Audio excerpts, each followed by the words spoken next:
Sometimes it's quiet as the sound of skates cutting across a frozen sea. In a world collapsing under the weight of civil war, a mother who lost everything is handed one final mission. A mission so dangerous it feels like a death sentence. To cross 100 kilometers of cracking ice, in complete darkness, surrounded by enemies, carrying a package powerful enough to end the war. This is the mission they call Black Crab. And for one soldier, Caroline Edh, this journey is not about saving her country. It's about saving her daughter. But on the ice, nothing is what it seems. Every promise is a lie. Every crack is a warning. Every shadow hides a gun. Welcome to the coldest suicide mission ever attempted. Welcome back to Real Movie Breakdown, the channel where movies become full cinematic experiences. Today, we dive into the haunting, freezing, emotionally devastating world of Black Crab 2022, a war thriller set in a country falling apart. Let's begin. The movie doesn't start with action. It starts with fear. The world has collapsed into chaos. Fire burns in the distance. Gunshots echo over ruined neighborhoods. Families run through broken streets, clinging to bags and hope. And in the middle of this collapsing world, we meet Caroline Edh and her daughter, Vanja. They sit in their car, stuck in a line of refugees attempting to escape the city. Caroline tries to calm her daughter. It's okay. We'll get out of here. But the fear in her eyes betrays her voice. Suddenly, shouts, screams, chaos. Masked soldiers attack the line of refugees. Bullets rip through cars. People run in every direction. Caroline grabs Vanja and runs through the smoke. But a soldier grabs Vanja. Caroline fights, scratches, kicks. But Vanja is dragged away into the chaos. Caroline screams her name as her daughter disappears behind a cloud of dust, fire, and gunshots. This becomes the movie's emotional core. The pain that fuels everything she will do. War has reshaped Caroline. Her soft features have hardened. Her warm eyes have turned cold and calculating. She arrives at a remote military outpost. Snow whips across the landscape like a living creature. Inside, tired soldiers sit quietly, broken by war. Caroline joins them with no introduction. No one smiles. No one speaks. Survival has replaced humanity. The commanding officer enters. His face stiff, his voice monotone. Like someone who has seen too many soldiers die. He places a black metal case on the table. Inside are two sealed cylindrical capsules glowing with blue energy. Then he reveals the truth. Their side is losing the war. Cities have fallen. Civilization is collapsing. This mission is the last hope. The orders are simple and insane. Skate across 100 kilometers of unstable sea ice. At night, behind enemy lines. Deliver the capsules to a research facility. Enable a weapon that will win the war. Caroline immediately steps forward, not because she believes the mission, but because the officer whispers, "Your daughter is alive. You complete this mission, and you will be reunited with her." Time stops. Caroline's heartbeat echoes in her ears. Her daughter, alive. She doesn't hesitate. "I'll go." The mission members gather around. 1. Caroline Edh, speed skater turned soldier, fastest and most emotionally driven member. 2. Nyland, a quiet, analytical soldier who follows his instincts more than orders. He distrusts everyone. 3. Malik, tough, silent, hardened by too much loss. 4. Karimi, young, hopeful, almost naive. He believes the mission can change the world. 5. Forsberg, aggressive, unstable, but skilled. 6. Captain Lone, mission leader, loyal only to command, not to his team. Each one of them carries secrets, but the ice will expose all of them. Night falls. Wind howls like a dying animal. The temperature drops to unforgiving levels. The soldiers put on military ice skates, blades designed for speed, silence, and thin ice. Caroline is the first to step forward. The ice cracks sharply beneath her weight, a long echoing sound that sends chills up their spines. She doesn't flinch. She glides forward smoothly, perfectly balancing her body weight. In this moment, you see who she used to be. A professional speed skater. A woman who once lived a normal life. The rest of the team follows, shaky and scared. Forsberg curses under his breath. Malik stays quiet. Karimi whispers prayers. Nyland studies the ice patterns like equations. The sea beneath them growls. waves thundering under a thin sheet of frozen glass. As they move deeper, the moon reveals something horrifying. Under the ice lies a drowned town. Cars, storefronts, street signs, a playground, everything frozen in time. The soldiers stop, unable to move. A frozen body floats beneath the surface. Eyes open, face pressed against the ice. It's a silent warning. This ice doesn't forgive. Caroline tries not to imagine Vanja under that ice, but the thought cuts through her like a knife. Hours later, the team reaches a small abandoned house built on the frozen archipelago. Snow covers the furniture. The windows are shattered. Inside is dead silence. They prepare a small fire. Their breath turns white in the cold air. Then, footsteps. Fast, heavy, close. Enemy soldiers burst through the door. Gunshots explode. Karimi fires back, fearless. Forsberg tackles an attacker. Caroline protects the canisters. The fight spills onto the frozen floor. A bullet strikes the ground. The entire floor of ice cracks wide open.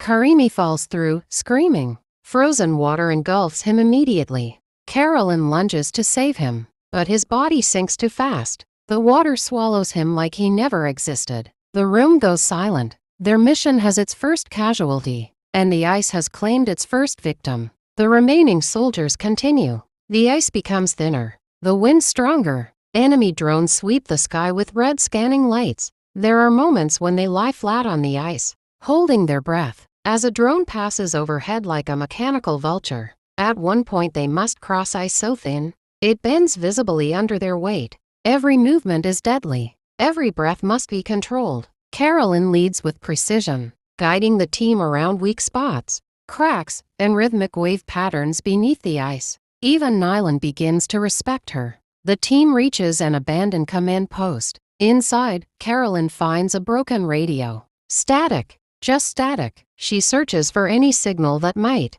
confirm the promise she was given. About her daughter, nothing. But her hope clings to life like a dying flame. Meanwhile, the other soldiers argue about the mission. Some suspect the canisters contain a horrifying weapon. Trust begins to crumble. Everyone is cold, hungry, exhausted. And the worst part, they are barely halfway through the ice. The team pushes deeper across the frozen archipelago. The sky has turned flatter, darker, heavier, like the world itself is holding its breath. Caroline Edh leads the line, skating fast but with her rifle ready. Every sound echoes across the ice. Every crack feels like a warning. The group shrinks. After losing Moloch, the team is unsettled. Forsberg moves slower. Karimi keeps looking back. Granvik's breathing becomes heavier. Edh keeps seeing flashbacks of her daughter Vanja smiling, laughing, running on a beach before war broke everything. The ice suddenly groans again. Everyone freezes.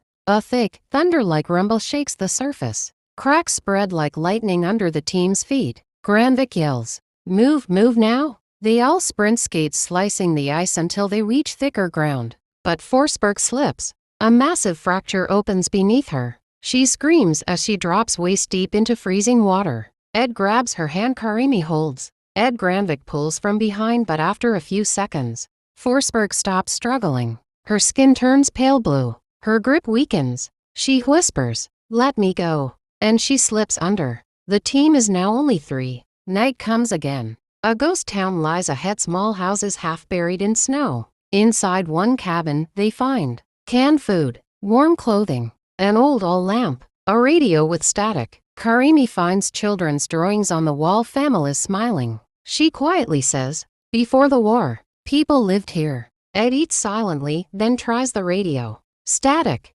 static. Then, a voice breaks through. "Unit 6. Report. Do you copy?" Edh answers, but the signal dies immediately. Karimi suddenly asks, "What if the headquarters lied? What if this mission is not what they say?" Edh shuts her down. "We finish the mission, and then I get my daughter back." Her voice cracks, but her eyes stay cold. Just before dawn, footsteps. Not human, not quiet. The window shatters as enemy soldiers storm the cabin. Gunfire explodes. Granvik is hit in the leg. Edh returns fire, shattering an attacker's helmet. Karimi throws a lamp, causing flames to spread across the wooden walls. The fight becomes chaotic, smoke, snow, and blood mixing in the freezing air. The three escape out the back and disappear into the blinding fog. Behind them, the cabin burns like a beacon in the dead white world. Granvik collapses. His wound is deep, bleeding through layers of ice-soaked clothing. He says softly,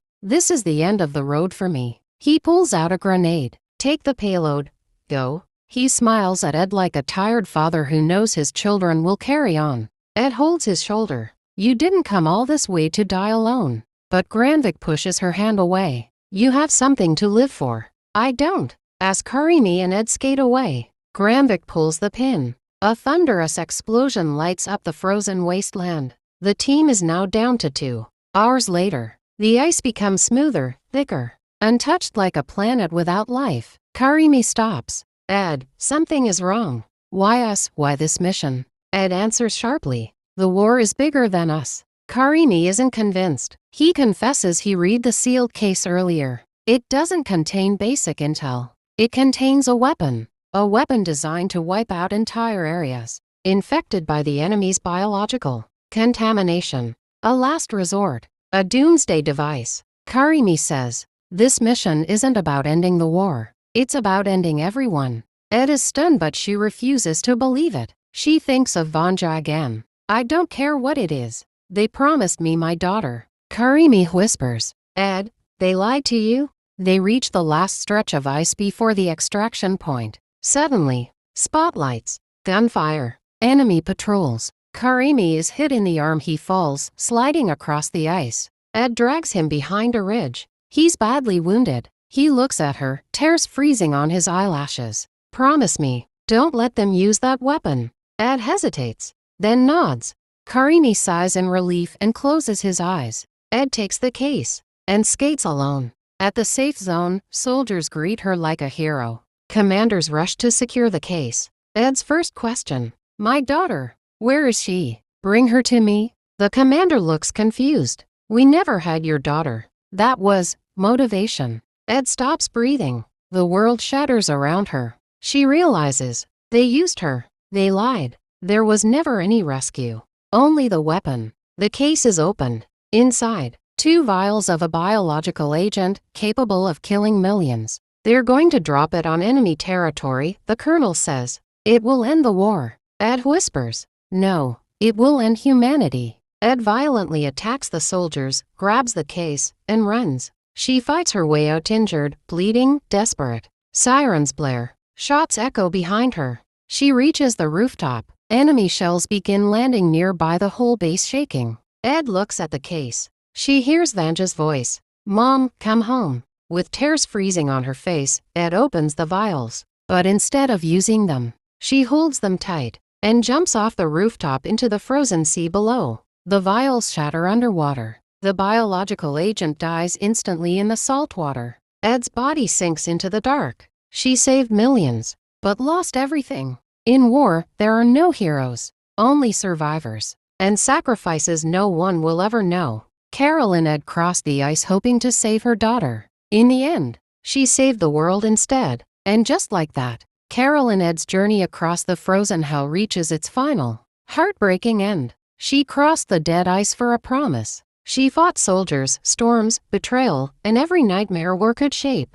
She carried hope in her hands, only to learn that the very people she fought for had lied to her from the start. Her daughter was never waiting. There was no reunion. There was only a weapon, one capable of ending everything. So she made the only choice a mother could. A choice not of war, but of humanity. With her final breath, she destroyed the vials and drowned alone beneath the ice. Not as a soldier, not as a weapon, but as a mother who refused to let the world burn. That is the story of Black Crab. Thank you so much for watching, everyone. If you enjoyed this breakdown and want more movie-style explanations just like this, make sure to hit like, drop a comment, and subscribe to Real Movie Breakdown. We release deeper, bigger, more epic story explanations every day, and trust me, you don't want to miss what's coming next. I'll see you in the next video. Until then, stay safe, stay curious, and keep exploring stories.